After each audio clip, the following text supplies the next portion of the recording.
Bom, meus amigos, nesse vídeo aqui eu quero explicar um pouco sobre a Septuaginta, ou versão dos 70. Durante o reinado de Nabucodonosor, as escrituras sagradas hebraicas foram perdidas por ocasião do cativeiro imposto ao povo judeu, que em aproximadamente 587 a.C. foi deportado de Jerusalém para a Babilônia. As escrituras foram novamente constituídas no tempo do profeta Esdras, durante o reinado de Artaxerxes. Podemos ler isso no Velho Testamento em Esdras, capítulo 9, versículos do 38 a 41. O conjunto de manuscritos hebraicos mais antigos que chegaram até nosso tempo é conhecido como texto massorético. Nesta compilação das escrituras, o texto foi transcrito com a omissão das vogais, esse texto massorético. Com origem no século VI, o texto massorético possui este nome por ter sido desenvolvido por um grupo de judeus conhecidos como massoretas, que desde então se tornaram os responsáveis em conservar e transmitir o texto bíblico hebraico. Bem anterior ao texto massorético, se conservou até nosso tempo a versão grega das escrituras hebraicas, conhecida como Septuaginta, ou versão dos 70, que é a forma de um L e 2X, entre parênteses. Vertida aproximadamente no século III a.C., para grego a partir dos mais antigos manuscritos hebraicos, hoje não mais disponíveis. O valor histórico da Septuaginta é inestimável e de profunda importância para a identificação do cânon bíblico cristão. Mas qual a origem da Septuaginta? Vamos entender a origem da Septuaginta. Ptolomeu II Filadelfo, 287 a 247 a.C., que era rei do Egito, encomendou especialmente para sua biblioteca em Alexandria uma tradução grega das escrituras sagradas dos judeus. Esta foi a primeira tradução feita dos livros hebraicos para uma outra língua. A tradução do hebraico para o grego, segundo a tradição, foi feita por 72 escribas durante 72 dias. Por isso, possui o nome Septuaginta, que significa tradução dos 70, entre aspas. A primeira menção à versão da Septuaginta encontra-se em um escrito chamado, entre aspas, Carta de Aristeias. Segundo esta carta, a Carta de Aristeias, Ptolomeu II Filadelfo tinha estabelecido recentemente uma valiosa biblioteca em Alexandria. Ele foi persuadido por Demétrio de Fálaro, que era o responsável pela biblioteca, a enriquecê-la com uma cópia dos livros sagrados dos judeus. Para conquistar as boas graças dos judeus, Ptolomeu, por conselho de Aristeias, oficial da guarda real, egípcio de nascimento e pagão por religião, ele era pagão, emancipou 100.000 escravos de diversas regiões de seu reino.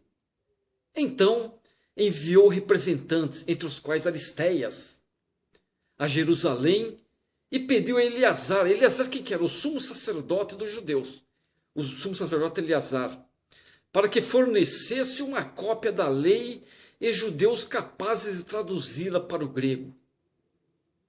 A embaixada obteve sucesso. Uma cópia da lei ricamente ornamentada foi enviada para o Egito, acompanhada por 72 peritos no hebraico e no grego, 6 de cada tribo, para atender o desejo do rei.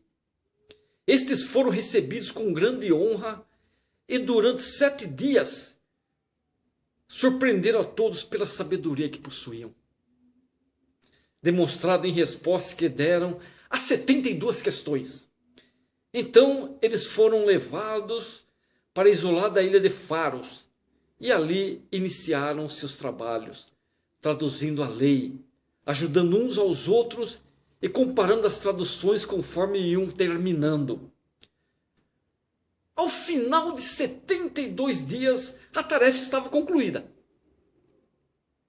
A tradução foi lida na presença de sacerdotes judeus, príncipes e o povo, reunidos em Alexandria.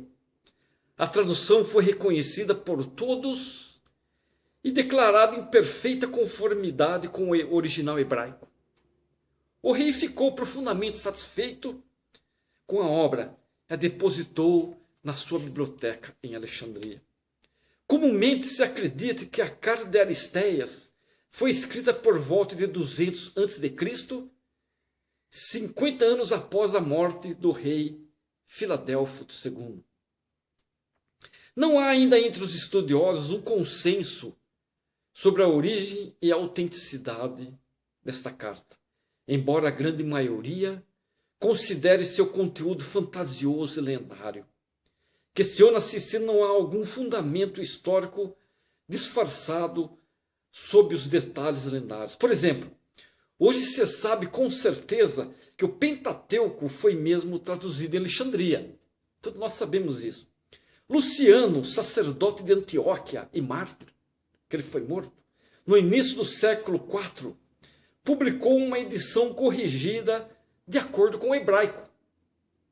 Tal edição reteve o nome de Koiné, edição vulgar, e às vezes é chamada de Coeloquianos após o nome de seu autor. Finalmente, Ezequiel, um bispo egípcio, publicou quase ao mesmo tempo uma nova revisão, difundida principalmente no Egito. Foi difundida essa difusão em revisões. Pelo fato de serem pouquíssimos judeus que ainda possuíam conhecimento da língua hebraica, principalmente após o domínio helenista, que foi entre os séculos 4 e 1 a.C., onde o koiné era o grego popular, vamos dizer, era o idioma falado, a Septuaginta foi bem acolhida, principalmente pelos judeus alexandrinos, que foram seus principais difusores, pelas nações onde o grego era falado, foi entre essas nações. A Septuaginta foi usada por diferentes escritores e suplantou os manuscritos hebraicos na vida religiosa. Em razão de sua grande difusão no mundo helênico, tanto entre judeus, filósofos gregos e cristãos, as cópias da Septuaginta passaram a se multiplicar, dando origem a variações contextuais. Orígenes, por exemplo, motivado pela necessidade de restaurar o texto à sua condição original, dá origem à sua revisão, que ficou registrada em sua famosa obra. Qual sua famosa obra? Conhecida como Hexapla. Os manuscritos, vamos ver os manuscritos. Os 3 manuscritos mais conhecidos da Septuaginta são... Quais são os 3 manuscritos mais conhecidos? O Vaticano, Codex Vaticanus, do século IV. O Alexandrino, Codex Alexandrinus, do século V, atualmente no Museu Britânico de Londres.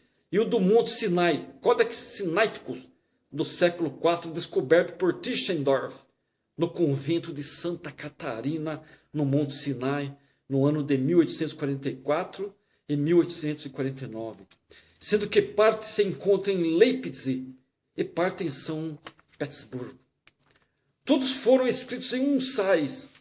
O Codex Vaticanus é considerado o mais fiel dos 3. É geralmente tido como o texto mais antigo, embora o Codex Alexandrinus carregue consigo o texto da Hexapla e tenha sido alterado segundo o texto massorético. O Codex Vaticanus é referido pela letra B. O Codex Alexandrinus pela letra A. E o Codex Sinaiticus pela primeira letra do alfabeto hebraico, Aleph, ou S. Quais são os livros presentes na Septuaginta? Os livros presentes na Septuaginta conforme a ordem original, são Gênesis, Êxodo, Levítico, Números, Deuteronômio, Josué, Juízes, Ruth, 1 Samuel, 1 Reis, 2 Samuel, 2 Reis, 1 Reis, 3 Reis, 2 Reis, 4 Reis, 1 Crônica, 1 Paralipômenos, 2 Crônicas, 2 Paralipômenos, 1 Esdras, 2 Esdras e Neemias, Esther, Judite, Tobias, 1 Macabeus, 2 Macabeus, 3 Macabeus e 4 Macabeus, Salmos, Odes, Provérbios, Eclesiástico, Cântico dos Cânticos, Jó, Sabedoria, Eclesiástico, que é Siraque, Salmos de Salomão, Oséias, Amós, Miqueias, Joel, Abadias, Jonas, Naum, Abacuque, Sofonias, Ageu, Zacarias, Malaquias, Isaías, Jeremias, Lamentações, Baruque, Epístola de Jeremias, Ezequiel, Susana, Daniel, Bel e o Dragão, de acordo com a Sociedade Bíblica do Brasil de 2003. É importante notar que o conjunto de livros da Septuaginta é bem maior do que qualquer versão do Antigo Testamento disponível nas Bíblias católicas, ortodoxa e protestante. O que isso necessariamente significa? Será que o catálogo da Septuaginta, LXX, corresponderia a um cânon bíblico conhecido e utilizado pelos antigos judeus? É uma pergunta. Jesus e os apóstolos utilizaram este catálogo mais amplo das Escrituras Sagradas? Deixo para vocês pensar e responder.